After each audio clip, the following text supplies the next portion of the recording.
Il était une fois, dans le pays de Babylone, un jeune garçon nommé Abraham, qui vivait parmi un peuple qui adorait les idoles. Son père, Hazar, était l'un des créateurs de ces statues que les gens vénèrent. Mais le cœur du petit Abraham était rempli de raisons et de questionnements. Comment ces pierres pouvaient-elles être des dieux? Comment peuvent-ils adorer quelque chose qui n'entend pas, qui ne voit pas, qui ne profite pas et qui ne nuit pas? Les jours passèrent et Abraham grandit, mais ces questions ne cessèrent pas. Au contraire, sa foi grandit en l'existence d'un seul Dieu, le Créateur, le gestionnaire, celui qui doit être adoré seul, sans associé. Une nuit, Abraham leva les yeux vers le ciel et vit une étoile brillante. Il dit, « C'est mon Seigneur. » Mais quand l'étoile se coucha, il comprit que ce ne pouvait pas être un Dieu. Puis il vit la lune briller et dit, « C'est mon Seigneur. » Mais quand la lune disparut, il comprit que ce n'était pas le vrai Dieu. Puis il vit le soleil briller, et il pensa que c'était peut-être Dieu, mais il se coucha comme la lune et l'étoile.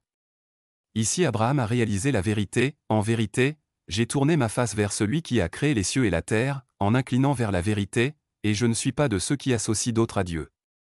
Abraham commença à appeler son peuple à adorer Dieu seul et à abandonner le culte des idoles, mais ils refusèrent de l'écouter et se moquèrent même de lui.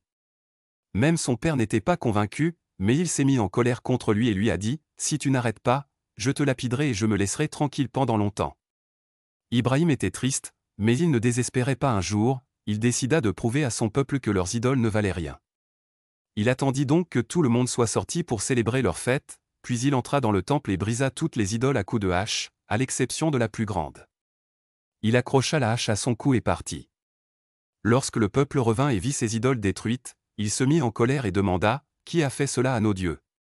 Certains d'entre eux ont dit, « Nous avons entendu un jeune homme les mentionner, son nom est Ibrahim. » Ils amenèrent Abraham et lui demandèrent, « As-tu fait cela à nos dieux ?»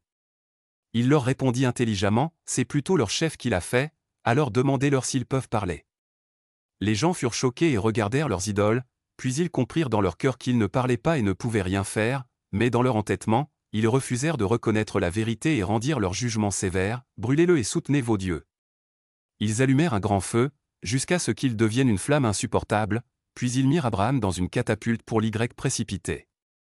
Mais Dieu Tout-Puissant ordonna au feu, soit fraîcheur et sécurité pour Abraham. Abraham tomba au milieu du feu, mais il ne fut ni brûlé ni blessé. Le peuple resta stupéfait, incapable de croire ce qu'il voyait de ses propres yeux. Après ce miracle, Abraham quitta le pays de Babylone et se rendit au Levant, puis en Égypte, et là, il épousa Sarah, mais elle ne lui donna pas d'enfant, alors elle lui donna sa servante Agar, et Dieu le bénit avec son fils, Ismaël. Que la paix soit sur lui. Dieu ordonna à Abraham d'emmener Agar et son fils en bas âge dans le désert aride de la Mecque, et les y laissa sur ordre de Dieu. Quand l'eau s'est tarie, Agar a pleuré et est partie en quête d'eau. Elle a marché cette fois entre Safa et Marwa, jusqu'à ce que Dieu la bénisse en lui donnant la source d'eau de Zamzam, qui coule encore aujourd'hui. Les années passèrent et Ismaël grandit, et Dieu ordonna à Abraham dans une vision de tuer son fils unique. Abraham n'hésita pas, car il savait que tous les commandements de Dieu étaient bons, et il en parla à Ismaël. Le fils fidèle lui répondit, « Ô mon père, fais ce qui t'est commandé. Tu me trouveras, si Dieu le veut, parmi les hommes persévérants. » Et quand il mit le couteau sur le cou de son fils, Dieu l'appela, « Ô Abraham », la vision s'est réalisée.